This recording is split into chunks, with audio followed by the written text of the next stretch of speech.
Sarap ng aming ulam. Ginisang gulay na may karning baboy.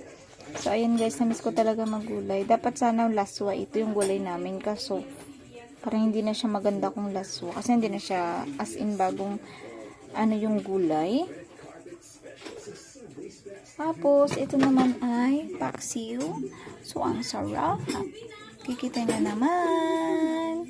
Sarap-sarap na namiss ko mag-fish. Although fish naman ang ulam namin, pero ibang ano to, paksiw. Sarap. Mapaparami ang kain ko nito guys. Kayo din, kain kayo ng marami. Huwag kayong mag-diet hanggat may kakainin, kumain lang. So, ayun. Need ko talaga ng gulay-gulay. Hindi ako pwedeng sabing ka nakain ulam ng karne. Yan, sarap. Paksiw at gulay. Sarap. Thanks. Follow nyo na ako. Salamat. Maraming salamat sa mga sumusuport sa akin. Thank you.